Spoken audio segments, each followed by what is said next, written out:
মালিকের ইশারায় আমরা আগাইতে পারি, মালিক আমাদেরকে ব্রেক দিলে আমরা থেমে যেতে পারি না, সামনে গেলে আমার আল্লাহ নারাজ হবেন, এই সীমা লঙ্ঘন আর করা যাবে না। খোঁজ নিয়ে জানা গেল আমাদের জোশ উঠছে, আরে মিয়া শরীয়ত আর মাসালা মাসাইল পরে, আগে জ্বালায় নেই,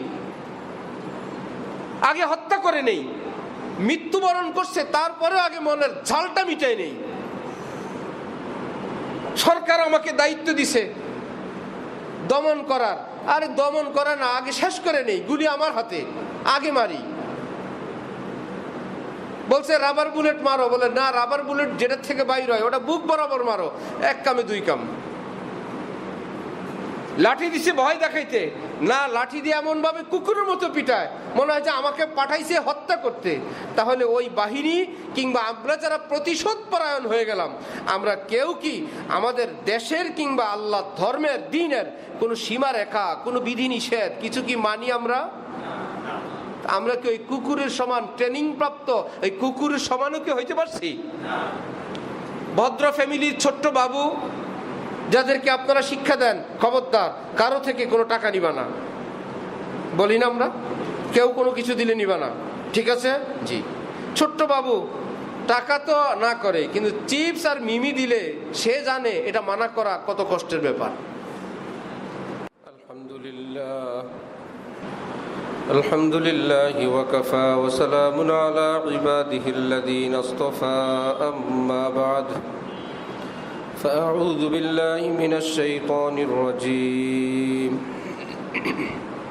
بسم الله الرحمن الرحيم.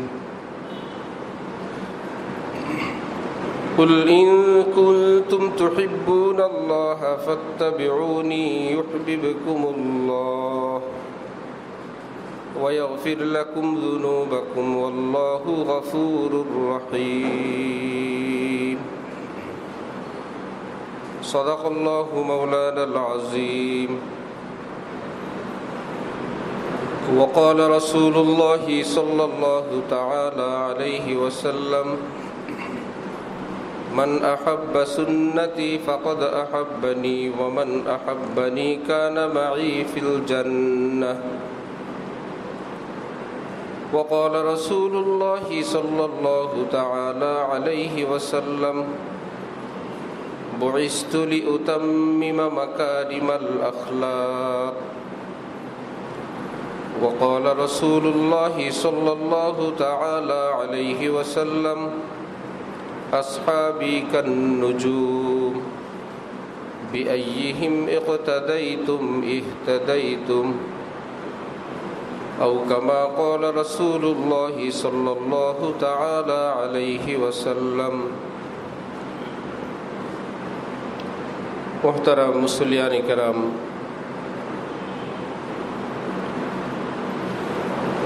আমি আল্লাহ পাক রব্বুল আলামিনের পবিত্র কালামের অংশবিশেষ তেলাওয়াত করলাম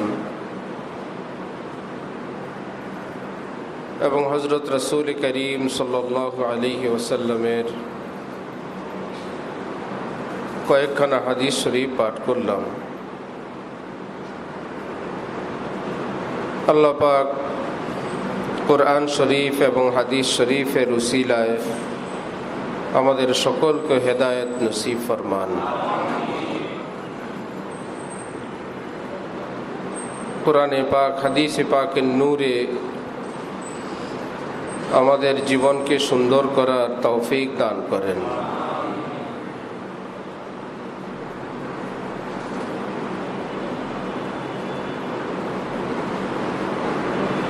खुद न थे जो राह पर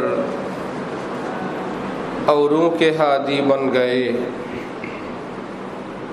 खुद न थे जो राह पर औरों के हादी बन गए, क्या नज़र थी जिसने मुर्दों को मसीहा कर दिया।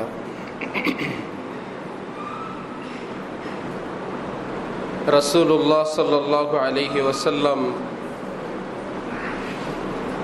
এমন এক সময় পৃথিবীতে আসলেন, নবী হিসাবে প্রকাশিত হলেন, যখন পৃথিবীর মানুষ বিশেষ করে আরব জগতের মানুষেরা অসভ্যতা, বর্বরতা চূড়ান্ত পর্যায়ে পৌঁছে গেছিল। মানবতা বলতে তাদের কিছুই ছিল না, মনুষ্যত্ব বলতে কিছু ছিল না। এক প্রকারের পাষণ্ডতা, এক প্রকারের অত্যাচারের সমাজ ছিল।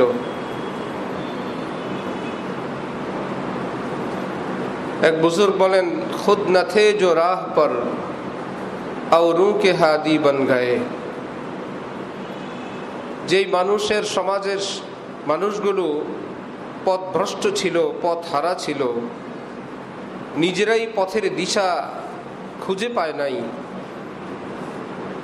রাসূলুল্লাহ সাল্লাল্লাহু আলাইহি ওয়াসাল্লামের বরকতে, তার সোহবত, হেদায়েত, সান্নিধ্য, শিক্ষা দীক্ষার বরকতে ওই মানুষগুলোই এতটা সুন্দর, এতটা ভালো, এতটা উন্নত চরিত্রের অধিকারী হলেন, কিয়ামত পর্যন্ত সকল মানুষের হেদায়েতের মডেল হয়ে গেলেন।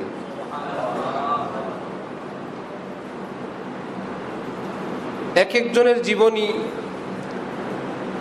কি ছিল, তার পূর্বের হালত কি হয়ে গেল, তার পরের হালত। এক সাহাবী বলেন, পূর্ণিমার রাত আমি একবার তাকাই পূর্ণিমার চাঁদের দিকে, আরেকবার তাকাই রাসূলুল্লাহ সাল্লাল্লাহু আলাইহি ওয়াসাল্লামের চেহারার দিকে। আল্লাহর কসম, পূর্ণিমার চাঁদের চেয়ে নবীজির চেহারা আমার কাছে বেশি সুন্দর লাগছে।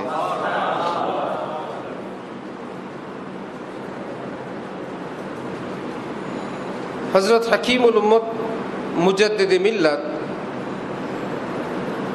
মাওলানা আশরাফ আলী থানভী নওয়ারাল্লাহু মারকাদাহু বলতেন, পৃথিবীর সূর্যে এত আলো নাই, এত ফোকাস নাই, এত নূর নাই, এত জ্যোতি নাই, রাসূল সাল্লাল্লাহু আলাইহি ওয়াসাল্লামের এক একটি সুন্নতে যেই পরিমাণ আলো আছে, যেই পরিমাণ নূর এবং জ্যোতি আছে। সূর্যের আলোর বিদায় আছে, সূর্য কখনো আছে কখনো নাই। সূর্যের আলো এক সময় নিভে যাবে, কিন্তু নবীজির সুন্নতের আলো এর কোনো অস্ত নাই, এ কোনোদিন নিভে যাবে না। এই পৃথিবীর সূর্য কারো সঙ্গে কবরে যাবে না, কবরকে আলোকিত করতে পারবে না, কিন্তু সুন্নতের আলো কবরেও যাবে, কবর জগৎকেও আলোকিত করবে। সূর্যের আলো আমার আপনার উপরটাকে আলোকিত করতে পারে, বুকের ভিতরটাকে আলোকিত করতে পারে না। এই সূর্য তো আবু জাহেলের উপরে উদিত ছিল, এই সূর্য আবু জাহেল, আবু লাহাবদের উপরে উদয় হইত, কিন্তু এত পাওয়ারফুল সূর্যের আলো থাকা সত্ত্বেও আবু জাহেলের বুকের জগৎ অন্ধকার আর অন্ধকার। আর আবু বকর, ওমর, উসমানদের সিনায় নবীর সুন্নত, শরীয়ত, কালেমা শরীফের বরকতে সূর্যের চেয়ে বেশি আলো আল্লাহ তাদের বুকে দান করে দিয়েছেন। হাকিমুল উম্মত হযরত থানভী বলতেন যে একজন মুমিনের ঈমানের আলো আল্লাহ পাক যদি এই পৃথিবীতে খুলে দিতেন, ওপেন করে দিতেন, একদম ছোট ঈমানদারের ঈমানের আলো, এত আলো, এত জ্যোতি, তাহলে পৃথিবীতে আর কোনোদিন রাত আসতো না, এতটা আলোকিত থাকতো, আলোয় আলোকিত থাকতো, এত জ্যোতি, এত ঈমানের পাওয়ার। এক কবি বলেন, मैं गुलामे मुस्तफ़ा हूँ मेरी आज़मते न पूछो, मेरे नाम से जहन्नम को भी आ गया पसीना। আমাকে প্রশ্ন করো আমি কে? আমি একজন মুসলিম, এটাই আমার পরিচয়। মানে হ্যাঁ, আমি একজন কালেমাওয়ালা মানুষ, এটাই আমার পরিচয়। আর আরো কিছু জানবা? কি জানবো? শোনো, যে আমার বুকের ভিতরে যে ঈমান আছে, ইসলাম আছে, এই ঈমান ইসলামের পাওয়ার জ্যোতি এত বেশি যে ঈমান ইসলামের পাওয়ারের চোটে জাহান্নামের আগুন কাঁপতে থাকে। ঘর্মাক্ত হয়ে যায়। একটা হাদিস শরীফে আছে, পুলসিরাতের উপর দিয়ে যখন ইমানদাররা পার হবেন, পুলসিরাতের নিচে জাহান্নাম, জাহান্নাম তখন চিৎকার করে বলতে থাকবে, জনাব ইমানদার সাহেব, আপনি একটু দ্রুত পার হয়ে যান, কারণ আপনার ইমানের ফোকাসে, ইমানের নূরের জ্যোতির চোটে আমি জাহান্নামের আগুনটা নিভে যাচ্ছে, আপনি একটু দ্রুত পার হয়ে যান। তাহলে জাহান্নামের ঘাম আসলো না, জাহান্নামের ঘাম বের হইল না, যে জানো আমার দাম আজকে যাই থাকুক আর না থাকুক, আমার নাম শুনলে, আমাকে দেখলে জাহান্নামের ঘাম বের হয়ে যায়। আর হাদিস শরীফে আছে, সর্বনিম্ন মুমিন, সবচেয়ে ছোট মুমিন, একদম সর্বশেষ যিনি জান্নাতে যাবেন, তারপরের ক্লাসের নিচের আর কোনো মুমিন নাই। আল্লাহ পাক ওই ইমানদারের এই সামান্যটুকুন ইমানকে মর্যাদা দিবেন, এই 10 দুনিয়ার সমান একটা জান্নাত আল্লাহ তাকেও দান করবেন। আর যার ইমানের সাথে একটু নামাজও আছে, চোখের পানিও আছে, কিছু ভালো আমলও আছে, দান সৎকাও আছে, সদাচারও আছে, হজ উমরা আছে, কুরবানি আছে, আরো হাজারো রকমের আমল আছে, তার জান্নাত তো আরো দামি, তার জান্নাত তো আরো অনেক অনেক দামি। আল্লাহ আমাদেরকে এক একজন মুসলমানের, এক একজন মানুষের কদর বুঝার তৌফিক দান করেন। তো সে আরবের মানুষগুলো ছিল কতটা নিকৃষ্ট, হয়ে গেলেন কতটা উৎকৃষ্ট। খুব রুয়োं से मिला करते थे मीर, अब मिला करते हैं अहलुल्लाह से, मत करे तहकीर कोई मीर की, राबता रखते हैं अब अल्लाह से। এক সময় কোনো মানুষ খারাপ ছিল, খারাপ পথে ছিল, সে তওবা করে ভালো পথে আসছে। বুজুর্গান দ্বীন বলেন, তার আগের কীর্তিকলাপ, আগের ভুল বিচ্যুতি নিয়ে তাকে খোঁটা দিও না, লজ্জিত করো না, শর্মিন্দা করো না, কারণ বর্তমানে তিনি সরাসরি আল্লাহর সাথে সম্পর্ক রাখেন। আগের কথা ভুলে যাও, আজকাল সম্পর্ক রাখেন মহান আল্লাহর সাথে। খুব রুয়োं से मिला करते थे मीर, আগে তো গুনাহের সাথে যুক্ত ছিল, কোথায় বেপর্দা আছে, কোথায় নষ্টামি আছে, সেটাই তার জগৎ ছিল। আব মিলা করতে হ্যাঁ আহলুল্লাহ সে, এখন তো সে আল্লাহর প্রিয়দের সঙ্গে যাতায়াত রাখে। নেক মানুষ কোথায় আছে, আল্লাহ ওয়ালারা কোথায় আছেন, কোরআন কোথায় আছে, ইসলাম কোথায় আছে, তার যাতায়াত এখন এমন নতুন নতুন নুরানি আস্তানায়। মত করে তাহকির কই মীর কি, এমন কোনো মানুষ দেখলে তার অতীত দেখে অতীত বলে তাকে লজ্জিত, শর্মিন্দা, তুচ্ছ তাচ্ছিল্য করবা না, কারণ রাবেতা রাখতে হ্যাঁ আব আল্লাহ সে, বর্তমানে তো সে সরাসরি আল্লাহর সাথে সম্পর্ক রাখে। আল্লাহ পাক আমাদেরকে রাসূল সাল্লাল্লাহু আলাইহি ওয়াসাল্লামের সে মহান শিক্ষা নিজের জীবনে, মুসলিমরা তাদের সকলের জীবনে অর্জন করার তৌফিক দান করেন। আল্লাহু আকবার। হযরত আলী রাদিয়াল্লাহু তাআলা আনহু জিহাদের ময়দান,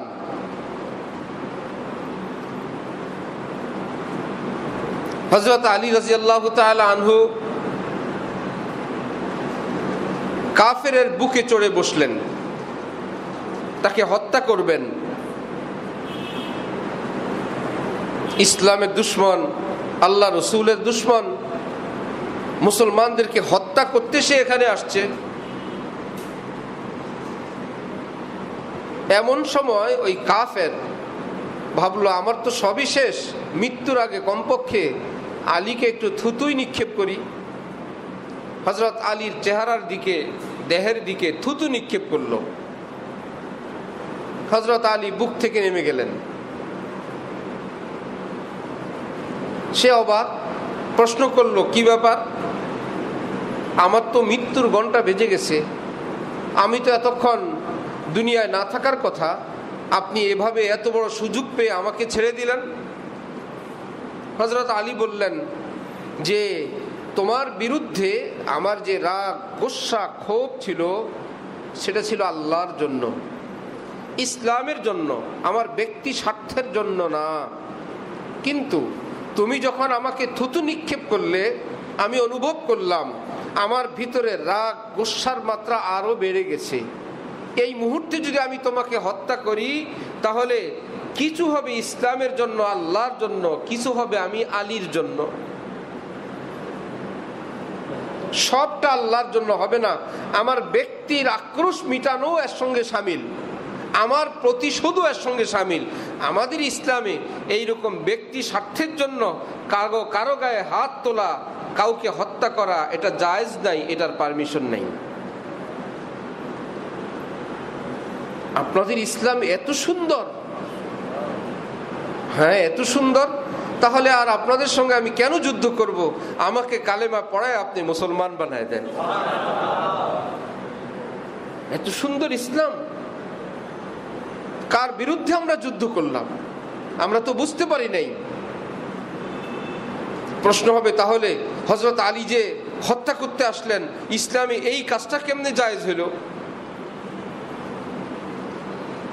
প্রশ্ন হয় না? ইসলামের জন্য হত্যা করা কেমনে জায়েজ? ভাই ইসলামের জন্য জায়েজ। কোরবানি করেন কেমনে? মুরগি জবাই করেন কেমনে? ও তো একটা প্রাণী, প্রাণী না? কষ্ট পায় না? আল্লাহ পারমিশন দিছেন, করতে পারবেন। আল্লাহ অনুমতি দিছেন।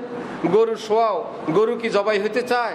কত জোর জবরদস্তি করে সব মানুষ মিলে চাপায় ধরে দেও। এখন হলো না, গরু তো আর মানুষ না, মানুষ। তাহলে পৃথিবীর আদালতে, সমস্ত আদালতে যারা এগুলো শুনলে যাদের মাথা গরম হয়ে যায়, তাদের লেখা সংবিধানে মৃত্যুদণ্ডের ব্যবস্থা আছে কিনা? ভাই রাষ্ট্রদ্রোহিতা করছে, তার মৃত্যুদণ্ড। উত্তর কোরিয়া তো করোনা রোগী পাইলেই ফায়ার। করোনা যখন আসছে, কোরিয়ার প্রেসিডেন্ট বলে দিছে, যেহেতু এটা একজন থেকে আরেকজনের কাছে যায়, আমার দেশে যাকে পাওয়া যাবে বাস তাকে নিয়ে ফিনিশ। শুধু করোনা রোগী প্রমাণ হইলেই হয়েছে, খতম, এটাই চিকিৎসা।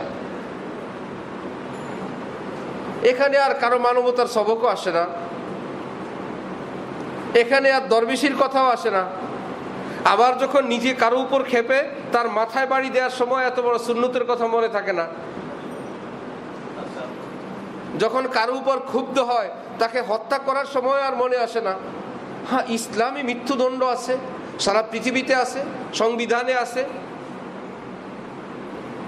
হসপিটালে যাবেন, ভালো একটা মানুষ আপনার থেকে দস্তখত নিবে, আপনার বুক কাটবে, আবার লিখবেন যে যদি উনি ইন্তেকাল করেন, মৃত্যুবরণ করেন, ডাক্তার সাহেবরা আপনারা দায়ী না, আমরা 100 ভাগ দায়ী, নো টেনশন, কেটে ফেলেন। একটু পরে খবর আসলো, সরি, রুগী তো নাই দুনিয়ায়। একটু আগে আমাদের সঙ্গে কথা বলে প্রবেশ করলেন, দোয়া দায়ী নিয়ে গেলেন, সবাই বলতেছে একটা ভালো মানুষ ছিল, জীবিত মানুষ ছিল, জবাই করে দিছে, কিছুই করার নাই। ডাক্তার সাহেব বলতেছেন হাত কেটে ফেলতে হবে, পা কেটে ফেলতে হবে, আঙ্গুল কাটতে হবে, আছে না এরকম? কি ব্যাপার? ওই বাকি অংশটার সুস্থতার জন্য। আরো সহজ, একটা পরীক্ষার হল, সে হলে সকল ছাত্রের পরীক্ষা দেওয়ার অধিকার আছে। ভালো ছাত্র, খারাপ ছাত্র, পাশ করা, ফেল করবে যারা, যারা লিখতেছে মাস্টার সাহেব দেখতেছে ভুল, তারপরেও কিছু বলে না। একটু পরে বলে স্যার একটু পানি খাবো, খাও। স্যার লুজ পেপার লাগবে, নাও। সরি স্যার আজকে তারিখটা কত, এত। হেল্প করতেছে। স্যার দেখতেছে ভুল, স্যার কি তাকে ঘাট ধরে বের করে দেন যে কি লেখা এগুলো, বাইর হও? না, তার অধিকার আছে, সে থাকবে। ঠিক এই পৃথিবীর পরীক্ষার হলে মহান সব স্যারের স্যার মহান আল্লাহ, তিনিও দেখতেছেন ভুল বিচ্যুতি আমল করে, ও তো জাহান্নামে যাবে, এ তো ফেল করবে।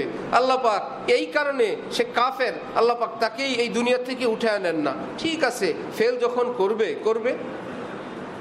সে একটু পানি খেতে চায়, খাও। ক্ষুধা লাগছে, ভাত খাবা, খাও।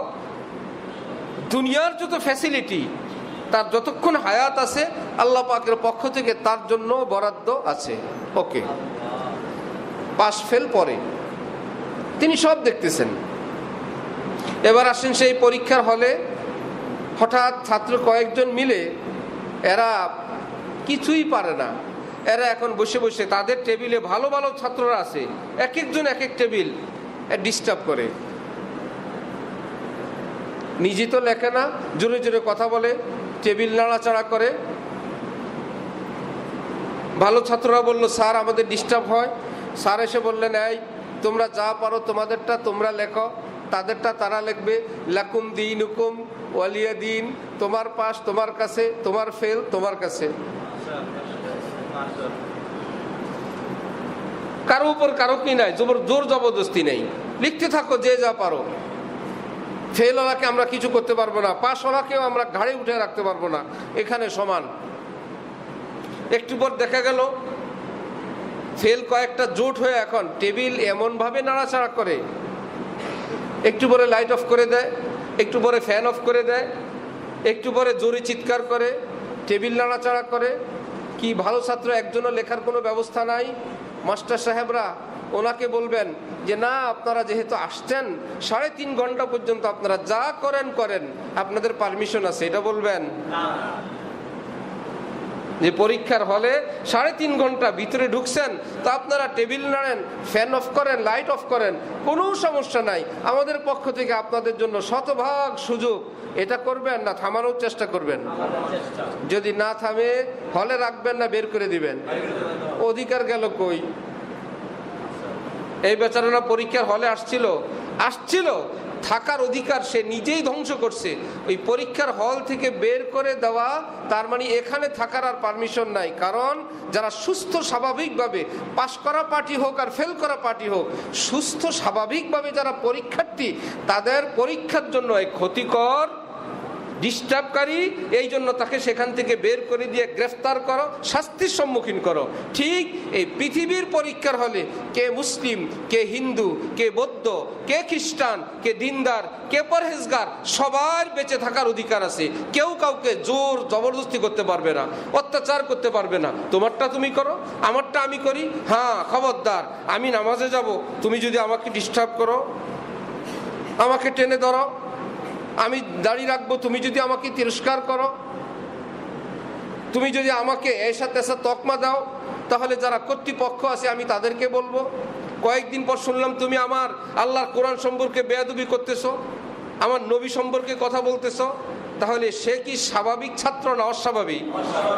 তো এই পৃথিবীর হলের যিনি হল প্রধান মহান আল্লাহ পাক বলছেন, ঠিক আছে, এইরকম অত্যাচারী কয়েকটাকে হল থেকে বের করে দাও, এর নাম জিহাদ। এখানে কি কাফেরকে বের করে দিতে বলছেন না অত্যাচারীকে? অত্যাচারীকে। কাফের থাকতে পারবে,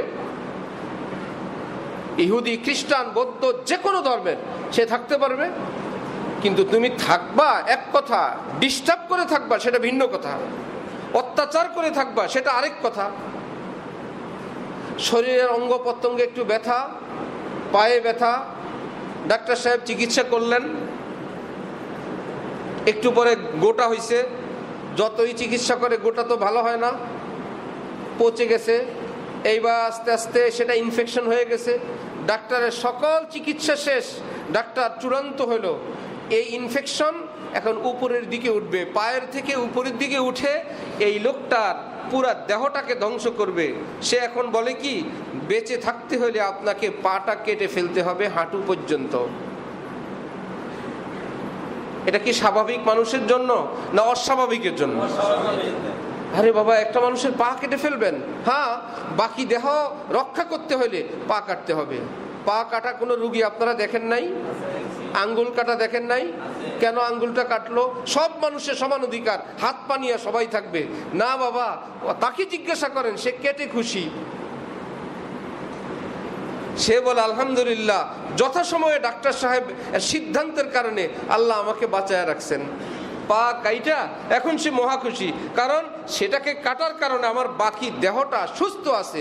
ঠিক এই পৃথিবীর মানুষগুলো একটা দেহের মতন। কোনো একটা কর্মী, কোনো একজন সদস্য যদি এরকম ইনফেকশনওয়ালা হয়ে যান, যথাসম্ভব তাকে চিকিৎসার ব্যবস্থা করা হয়। যদি চিকিৎসার ব্যবস্থায় কোনো কাজ না হয়, আল্লাহ পাক বলছেন এটাকে কেটে ফেলো, বাকিরা সুস্থ থাকো।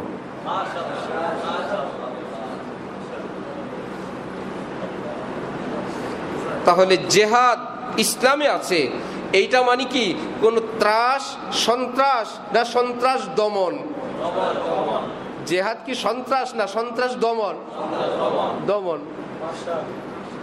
এখন যারা মনে করে এটা আমার উপরে আসবে, এই আইনটা তো আমার উপরে আসবে, কারণ আমি তো সুখে থাকতে দেই না, আমি তো অত্যাচারী, এই জেহাদের এই বিধানটা তো আমার উপরে আসবে। তারাই চিন্তা করে হ্যাঁ মানুষ হত্যা কিভাবে হইতে পারে, এটা খোঁজ নিয়ে জানা গেল তার এর পিছনে কারণ হইল তার নিজেকে রক্ষা করা, নিজেদেরকে রক্ষা করা, যে যতই কিছু করুক আর না করুক আমাদেরকে যেন কিছু করতে না পারে, কারণ যদি করতে পারে এটা আমার উপরে আসবে। একবার পাখিদের একটা মিটিং হইল, তো একটা প্রস্তাব দিল একটা পাখি যে আমাদের মধ্যে যার চেহারা একদম কুৎসিত একদম বাজে তাকে আমাদের এই কনফারেন্স থেকে মিটিং থেকে উঠে দেওয়া হোক, আমরা অন্যান্য পাখিরা এখানে থাকব। কাছাকাছি চেহারার সুন্দর চেহারার একটু 19-20 হবে, ঠিক আছে। ভুতুম পেশা দেখলো চিন্তা করে এই ফয়সালা আমার নামই হবে, কারণ পেঁচার মতো আর কোনো পাখি আছে? সব পাখির কাছাকাছি চেহারা, পেঁচার চেহারা তো একটু অন্যরকম। এই প্রস্তাব শুনে বুতুম পেঁচা দেখলো যে কিছুক্ষণের মধ্যেই এটা সিদ্ধান্ত হবে আমার নামে, সবাই মিলে বলবে পেঁচারে বাইর করো।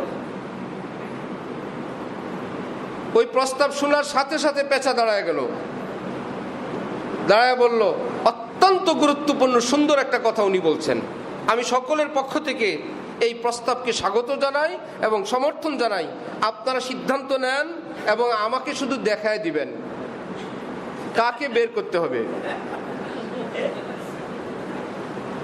এই অনুষ্ঠান থেকে কাকে বের করতে হবে শুধু আমাকে দেখায় দিবেন।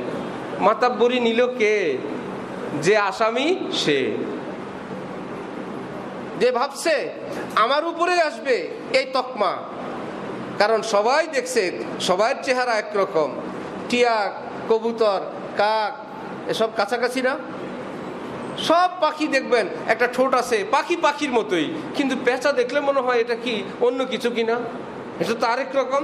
এই কারণে পেঁচা দায়িত্ব নিয়ে নিছে।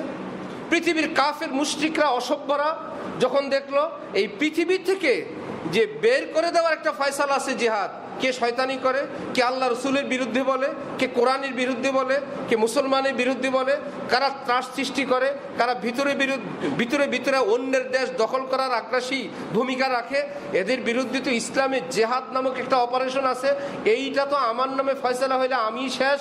এই কারণে তারা পৃথিবীর দায়িত্ব নিয়ে বলল পৃথিবীবাসী শুধু আমাদেরকে তোমরা দেখায় দিবা কোথায় জেহাদ নামক কোনো ঝামেলা আছে, একদম আমরা সেটাকে যথাযথভাবে দমন করে দিব। সন্ত্রাসীরা জেহাদ দমনের উদ্যোগ নিছে, অর্থাৎ পাগলরা পাগলের চিকিৎসা কেন্দ্র ভাঙার উদ্যোগ নিছে, যে এই চিকিৎসা কেন্দ্র থাকলেই আমাদেরকে ধরে ধরে ভরে আর আমাদেরকে চিকিৎসা করে, এই চিকিৎসা কেন্দ্রই যদি না থাকে আমাদের আর ঝামেলা নেই। অনেক লম্বা কথা বললাম। হযরত আলী কেন হত্যা করতে বুকে উঠলেন? এটা অপারেশন, এটা অঙ্গ কাটার মতন, এটা পরীক্ষার হল থেকে বের করে দেওয়ার মতন। নাম্বার 2, এই পৃথিবীর মালিক আল্লাহ, বিধান চলবে কার? আমাদের না আল্লাহর? হাকিমুল উম্মত হযরত থানবী বলেন তোমার একটা আলমারি, এর মধ্যে 2টা তাক, নিচে একটা উপরে একটা তাক, তোমার খরিদকৃত জিনিস তুমি আনো নিচে রাখো, বাজার থেকে এনে সুন্দর সুন্দর যখন যেটা মন চায়, এর মধ্য থেকে আবার একটাকে 2টাকে তুমি মাঝে মাঝে উপরে উঠা রাখো। উপরে উঠানোর ক্ষেত্রে এখানে তোমার কোনো সিরিয়াল নাই, তারিখ অনুযায়ী যেটাকে আগে সেটাকে আগে, যেটাকে পরে সেটাকে পরে, এমন কিছুই নাই। তোমার যেটাকে মন চায় উপরে উঠা রাখো।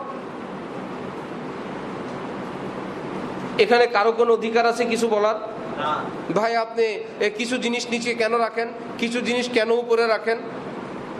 ভাই আশ্চর্য কথা, আলমারি আমার, জিনিস আমার, আপনি কে?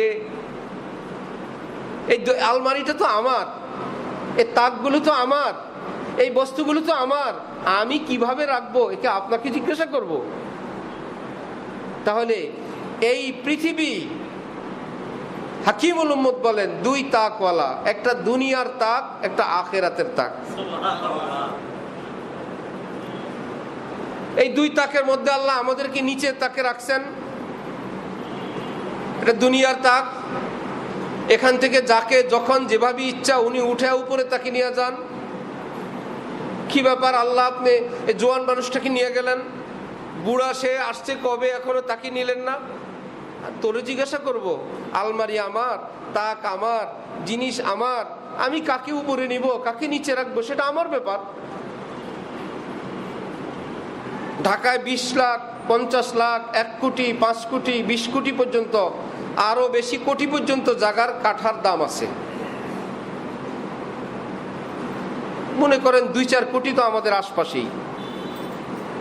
এত কোটি টাকার জায়গা ডিজাইন করছেন, এটা আপনার ড্রয়িং, এটা ডাইনিং, এটা বেডরুম, এটা কিচেন, এটা কি ভাই, এটা ওয়াশরুম। এত দামি জায়গায় ওয়াশরুম করবেন? এটাকে আলাদা 2-3 লাখ টাকা কাঠা ওই এলাকায় গিয়ে করেন। এত দামি জায়গার ভিতরে ওয়াশরুম করা ঠিক না। নাম্বার 2, এই জায়গাটার কি অপরাধ? এই জায়গাটা করলেন আপনার নামাজের জন্য। 4 কোটি টাকা দাম, যেই দামের জায়গা ওটা করলেন আপনার নামাজের জায়গা। এটা আপনার বেডরুম, একই দামের একটা জায়গা, এটাকে আপনি ওয়াশরুম করলেন। সারা বছর শুধু পেশাব পায়খানা করবেন ওই বরাবর, যা আছে সবাই মিলে। এই জায়গাটার কি অপরাধ এটা বলার অধিকার কারো আছে? কোত্থেকে আসছে বলদ? আমার জায়গা, আমি কোন জায়গায় বাথরুম দিব তোর জিজ্ঞেস করবো? এটাকে সাজাইতে হলে সবটা মিলে সাজানো লাগবে, সব একরকম হবে না, কিছু বিভিন্ন রকমের হবে। একটা হবে বাথরুম। তো রব্বুল আলামিন বলেন, আমার ইচ্ছা আমি যাকে যেভাবে দুনিয়া থেকে নিয়ে আসতে বলি, আজরাইল যাও নিয়ে আসো, মুখকে নিয়ে আসো, এই অমুককে দুনিয়া থেকে বিদায় করে দাও। পৃথিবী আল্লাহর, আর বিধানও কার?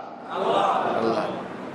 खुद न थे जो राह पर और रूह के हादी बन गए, क्या नजर थी जिसने मुर्दू को मसीहा कर दिया। আমার ভাইয়েরা, ইসলামের মধ্যে যে শিক্ষা, রাসূল সাল্লাল্লাহু আলাইহি ওয়াসাল্লাম বললেন, আমাদের এই মুসলিম দেশ, হযরত ওমর রাদিয়াল্লাহু তাআলা আনহুর মতন এত বড় জাদ্রেল খলিফা, আমিরুল মুমিনিন, তিনি ঘোষণা দিতেন, আমার এই মুসলিম দেশে যত অমুসলিমরা আছে, অন্যান্য ধর্মের লোকেরা আছে, প্রত্যেক মুসলমান তার যত অধিকার রাষ্ট্রীয়ভাবে, আমি উমরের দেশে প্রত্যেক অমুসলিমের সমান অধিকার। এবং নবীজি বলতেন, কেউ যদি কোনো অমুসলিমের গায়ে টাচ করে, আঘাত করে, অত্যাচার করে, কিয়ামতের দিন আমি আল্লাহ ওই মুসলমানের বিরুদ্ধে আল্লাহর নিকট আমি মামলা দায়ের করব। আমি নবী মামলা দায়ের করব ওই অত্যাচারী মুসলমানের বিরুদ্ধে, যে তুমি মুসলমান এই জন্য যাকে তাকে তুমি আক্রমণ করবা। তো মিনিটের ব্যাপার। এত অত্যাচার জুলুম রাসূল সাল্লাল্লাহু আলাইহি ওয়াসাল্লামের উপর হওয়ার পরেও তো তিনি বদদুয়া দেন নাই। তিনি বলতেন, হইতে পারে একদিন ইসলাম গ্রহণ করবে।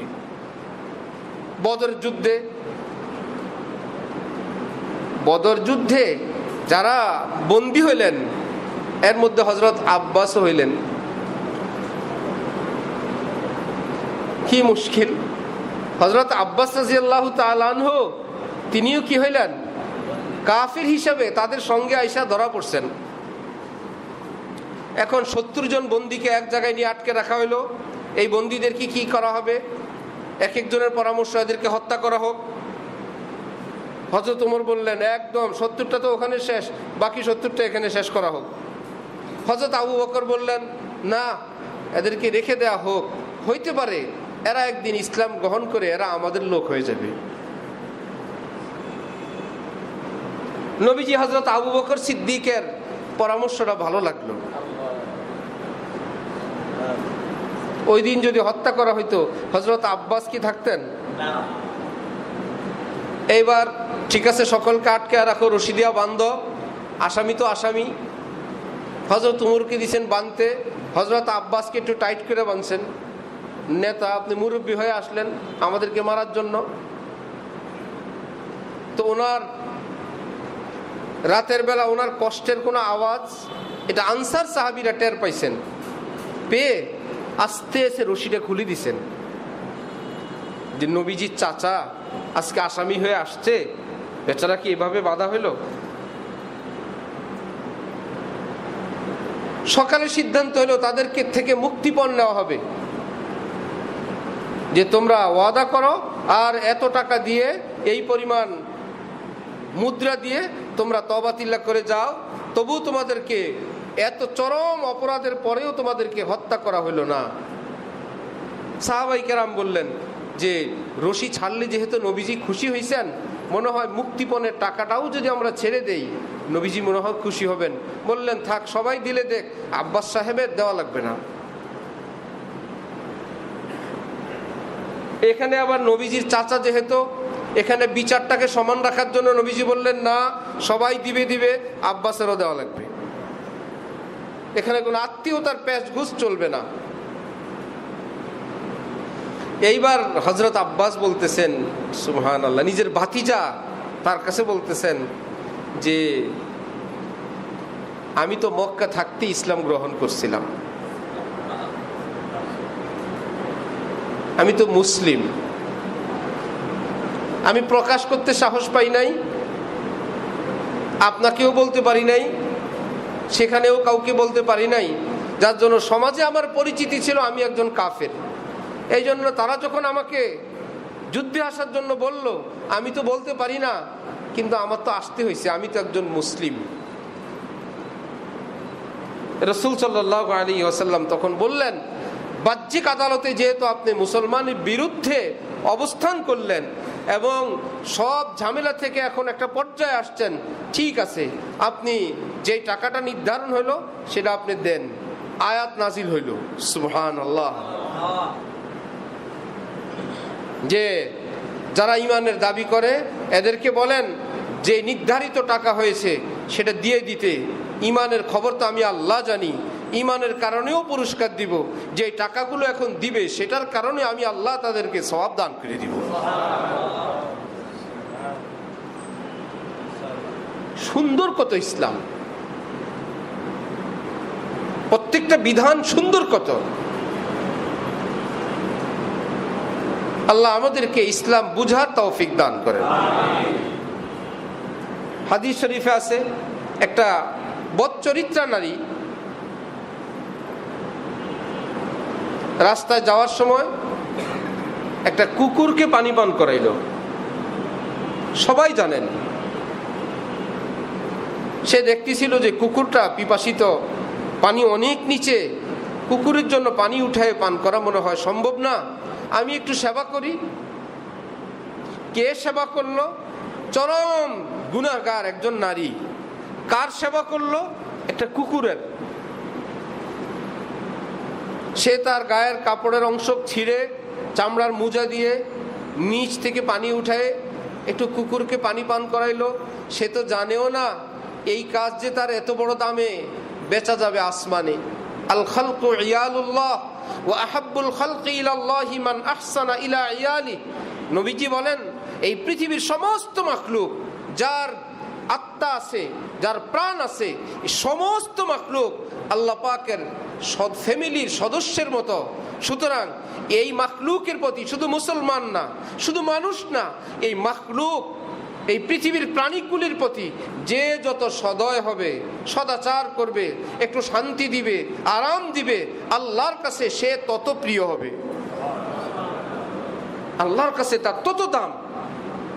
আচ্ছা, রাসূল সাল্লাল্লাহু আলাইহি ওয়াসাল্লাম ইরশাদ করেন, ওই মেয়েটার সারা জীবনের এই সমস্ত গুনাহ একটা কুকুরকে পানি পান করানোর উসিলায় আল্লাহ পাক মাফ করে দিলেন।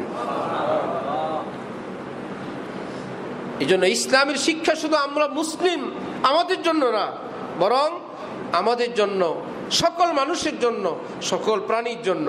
নবীজি তো বলতেন, আমি ভয় করতেছিলাম, আমি আশঙ্কা করতেছিলাম, কি ব্যাপার, জিবরিল আমিন আসেন একখানা আয়াত নিয়ে, যাই বলেন না বলেন, যাওয়ার সময় কয়েকটা কথা এরকম বলতেই থাকতেন। যাওয়ার সময় আগে বা পর একটা কথা বলতেন যে প্রতিবেশীর খেয়াল রাখবেন।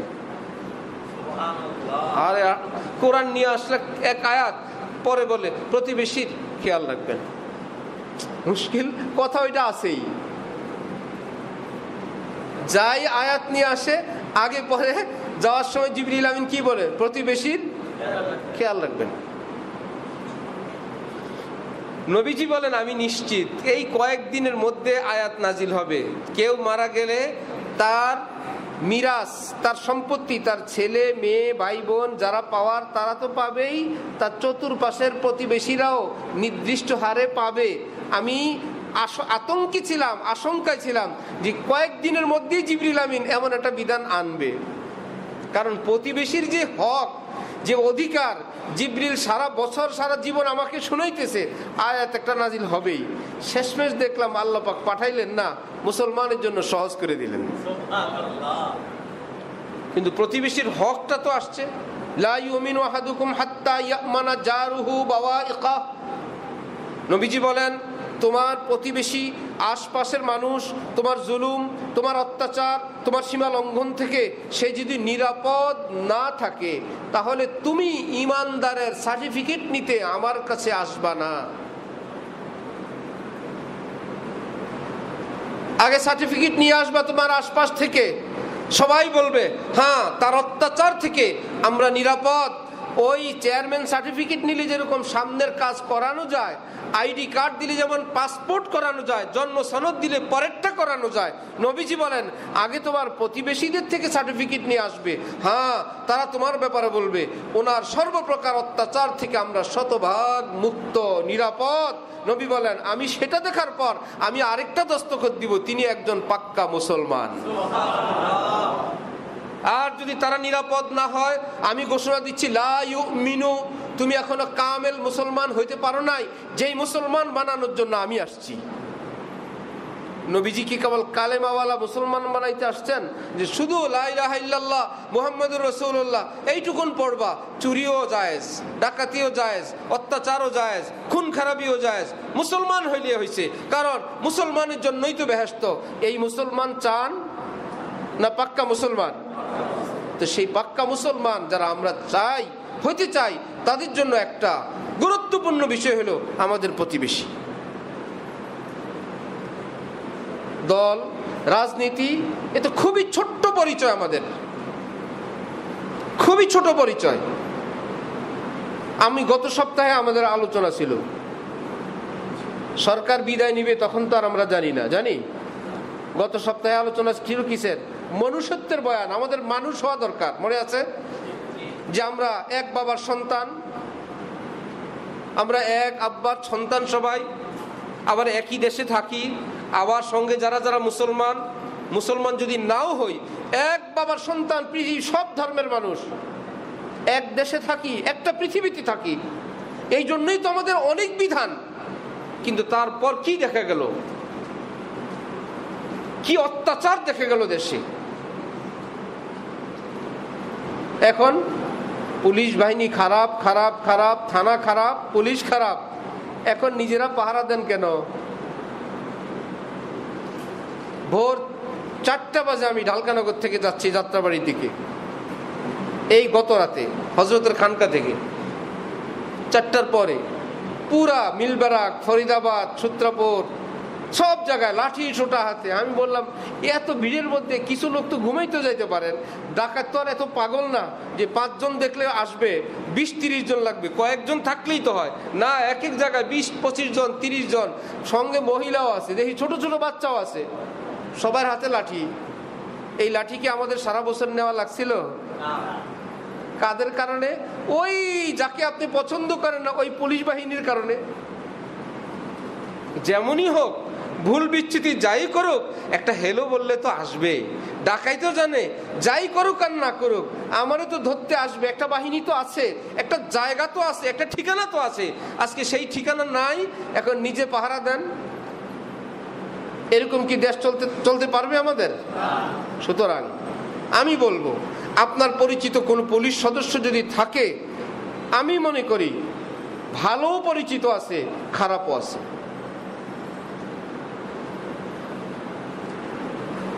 তাদের মধ্যে ভুল বিচ্যুতিওয়ালা, জুলুম অত্যাচারওয়ালা, বহু রকমের সীমা লঙ্ঘনওয়ালা, এ তো সবাই জানে। কিন্তু ভালো মানুষ কি নাই? পাইকারি দরে যে আমরা শুরু করলাম, থানার ভিতরে কে আছে জানার প্রয়োজন নাই, সবটা জ্বালায় দাও। এই পোশাকধারী যে আছে তাকেই খুন করো। তার জীবনের অপরাধ যদি সংগঠিত হয়েও থাকে, সেটাকে আপনার হাতে বিচার, আমার হাতে বিচার, যে তাকে আমার হত্যা করার দায়িত্ব। কে কোথায় কাকে গুলি করছে সেই বিচার কি এই পোশাকধারী একজন নিরপরাধ? সেও তো বাসায় গেলে তার সন্তানরা বাবা বাবা বলে আসতো, তার স্ত্রী অপেক্ষায় ছিল, তারও মা বাবা আছে, ভাই বোন আছে। নাম্বার 2, আমরা যদি এই বাহিনীটাকে দুইটা ভাগ করে নেই, কিছু ভালো কিছু খারাপ, ভাগ করা যাবে না? আমার কাছে আছে, আমি যদি মসজিদে এনে এখানে দাঁড় করায় দেই, কেউ বুঝতে পারবেন না তিনি একজন পুলিশ না, এত ঊর্ধ্বতন একজন কর্মকর্তা। কয়েকজন আছে, না চেহারায় বোঝা যাবে, না ভাষায় বোঝা যাবে, না আচরণে বোঝা যাবে। চেহারায় কি নূর, কি নামাজি, বসেন তো সুন্নত তরিকায়, আমরা সবাই খাইতেছি, একটু পরে জামাত করব, জামাত একটা চলছে, কিন্তু সেই বেচারা খাবার মধ্যখান দিয়ে উঠে যাচ্ছে না, জামাতে নামাজটা পড়ে আসি। আমরা আলাদা জামাত করে নামাজ পড়বো ভাবতেছি, জামাত হইলেই হয়েছে, তিনি খাওয়ার মধ্যখান থেকে উঠেই চলে গেলেন, আমি জামাতটায় নামাজ পড়ে আসি। ওই মানুষটাও তো পুলিশ।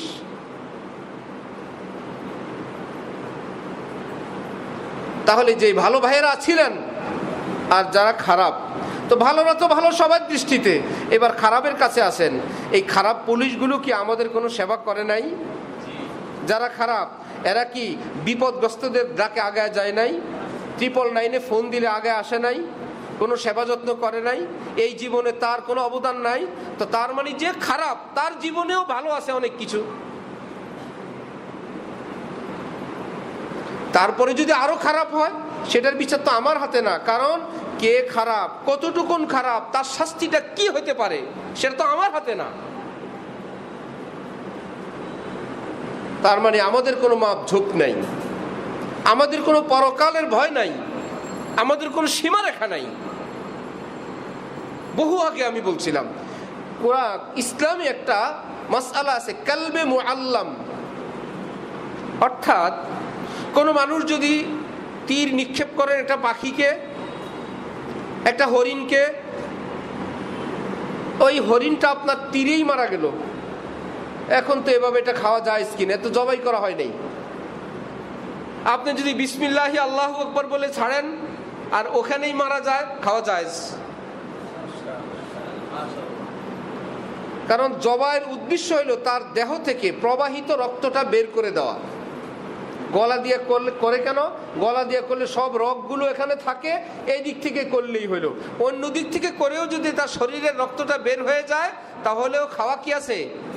জায়েজ, রক্ত বের হইলে হয়েছে।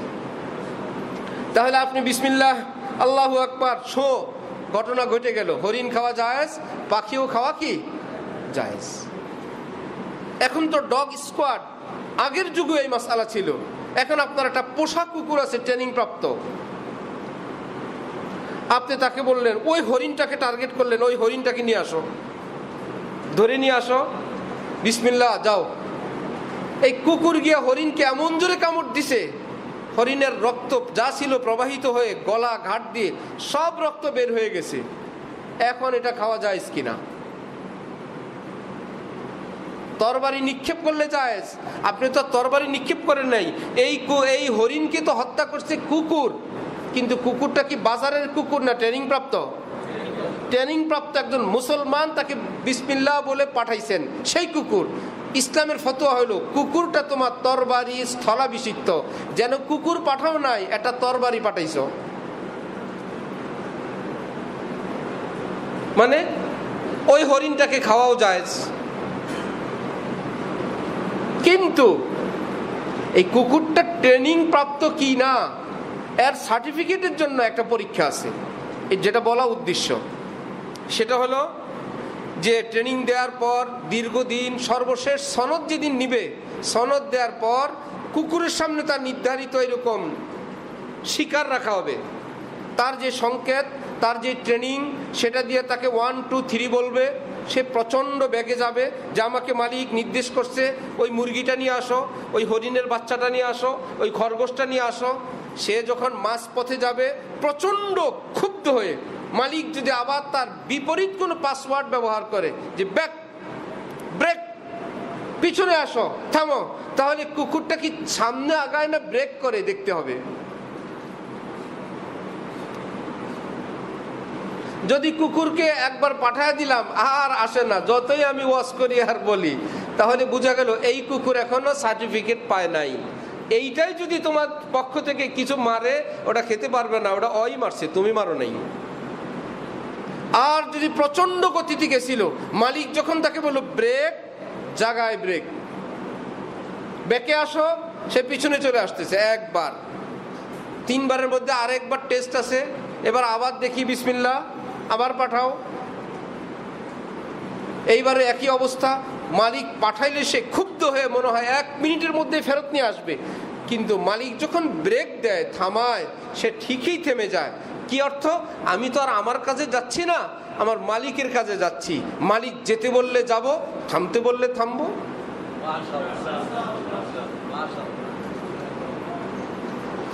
কুকুরের এই ট্রেনিং যদি হয়ে যায় যে আমি আমার কাছে যাই না, আমি আমার রাগ গোসা মিটাইতে যাচ্ছি না, আমি মালিকের পক্ষ থেকে একটা ডিউটি করছি, তিনি যেখানে থামতে বলবেন আমি থেমে যাব।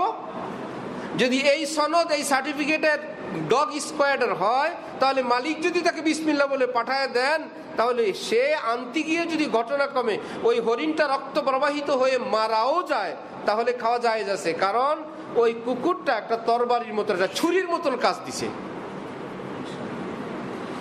আমাদের শিক্ষণীয় কি? আমরা ওই মালিকের ইশারায় তার কুকুর যায় এবং থামে, আমরা কি ওই কুকুরের মতন হইতে পারছি?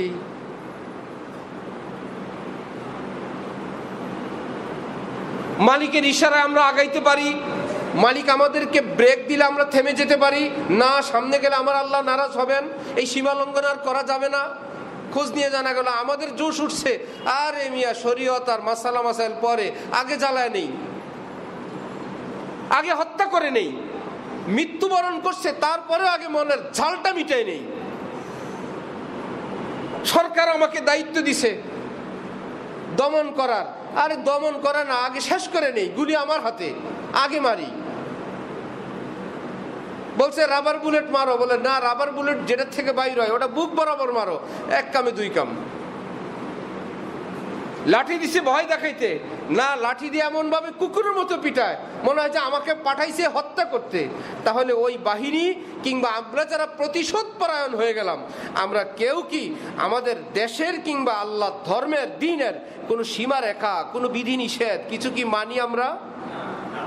আমরা কি ওই কুকুরের সমান ট্রেনিং প্রাপ্ত, এই কুকুরের সমানও কি হইতে পারছি? ভদ্র ফ্যামিলির ছোট্ট বাবু যাদেরকে আপনারা শিক্ষা দেন, খবরদার কারো থেকে কোনো টাকা নিবা না, বলি না আমরা, কেউ কোনো কিছু দিলে নিবা না, ঠিক আছে? জি। ছোট্ট বাবু টাকা তো না করে, কিন্তু চিপস আর মিমি দিলে সে জানে এটা মানা করা কত কষ্টের ব্যাপার। টাকাও মানা করা যায়, কিন্তু যদি ছেলেটা ভদ্র হয়, বাবা আছেন সাথে, কোনো পরিচিত আঙ্কেল ভালো কোনো মিমি, ভালো কোনো চিপস সে এনে ওই বাচ্চাটার হাতে দিল, বাচ্চা হাত মুট করে দাঁড়ায় থাকে, আর ফাঁকে ফাঁকে বাবার চোখের দিক তাকায়, তাকায় না? কি অর্থ? বাবা তুমি বললে নিব, নইলে নিব না। আমার তো মনে চায় বাবা, তুমি তো বুঝোই, মনে চাইলেই তো হবে না, তুমি তো নিষেধ করছো, মা নিষেধ করছেন, না আমি নিব না।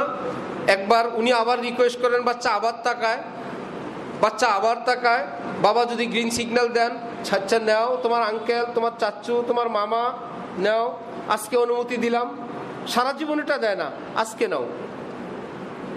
বাচ্চা ওই দিন ওইটুকুন নেয়। আমরা কি ওই ছোট্ট শিশুটার মতন কি আমরা জ্ঞানী হইতে পারছি যে আমাদের সামনে কোনো লোভনীয়, আমাদের সামনে কোনো ক্ষোভের বস্তু আসছে, আমরা আমাদের মালিকের দিক তাকাবো, আমাদের রব্বার দিক তাকাবো, যে আপনি বললে নিব, আপনি না বললে নিব না, আপনি বললে আগাবো, আপনি না বললে আগাবো না, আপনি আমাদের অভিভাবক, আপনি যেটা বলবেন আমরা সেটাই শুনবো। না ওই কুকুরের মতো হইতে পারলাম, না ওই ছোট্ট শিশুটার মতো হইতে পারলাম, মানুষ নামে কতগুলো অমানুষ হইলাম।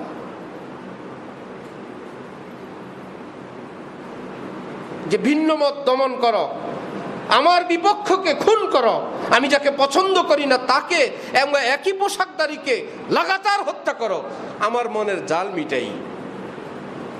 রাসূল সাল্লাল্লাহু আলাইহি ওয়াসাল্লাম ইরশাদ করেন যে ইযা উমিলাতিল খাতিআতু ফিল আরদ কানা মান শাহিদাহা ফাকারিহাহা কানা কামান গাবা আনহা। তোমার সামনে কোনো অত্যাচার, কোনো জুলুম সংগঠিত হলো, তুমি মন থেকে সেটাকে সাপোর্ট করো নাই, নবীজি বলেন তোমার আমলনামায় উঠবে যেন তুমি এই দুর্ঘটনার কাছেও ছিল না, না এটা আমি সাপোর্ট করি না। আর যদি পৃথিবীর কোনো প্রান্তে, দেশেই কোনো জায়গায় তোমার আড়ালে সংগঠিত হয়েছিল একটা জুলুম, একটা অত্যাচার, একটা খুন খারাপি, তুমি এখানে বসে বসে মুস্ত মারো, খুব ঠিক আছে। ফারাজিয়াহা ওমান গাবা আনহা ফারাজিয়াহা, দূরে থেকেও খুশি, খুব ঠিক আছে, আরো মারুক, সব শেষ করে দেখ, সব জ্বালায় দেখ। জ্বালাইতে গিয়ে শিশুও মরল, ছাত্রও মরল, নারীও মরল, এদেরও কি অপরাধ ছিল? নবীজি বলেন যদি দূরে থেকেও তুমি সাপোর্ট করো যেন তুমি ওই ঘটনার সঙ্গে যুক্ত, সম্পৃক্ত একজন। এই জন্য ঈমান বড় দামি সম্পদ, এটা কোনো খেলনার জিনিস না, এটা কোনো দলবাজি করে ধ্বংস করার বিষয় না, যে নিজের রাগ গোসা কিংবা কোনো পোশাক, কোনো ধর্মের লোকের উপর নিজের ক্ষোভ মিটাইতে গিয়ে নিজের ঈমান যেন ধ্বংস না হয়, নিজের পরকাল যেন ধ্বংস না হয়, নিজের উত্তম আখিরাত যেন ক্ষতিগ্রস্ত না হয়। আল্লাহ আমাদেরকে, আমাদের সমাজের সকল মানুষকে এই মানবিক গুণাবলী, ইসলামের সুন্দর চরিত্র, রাসূল সাল্লাল্লাহু আলাইহি ওয়াসাল্লামের সুন্নতের সমুন্নত উন্নত তালিম ধারণ বাহন সবটাকে বরণ করার এবং আমল করার তৌফিক দান করেন। ওয়া আখিরু দাওয়ানা আনিল হামদুলিল্লাহি রাব্বিল আলামিন।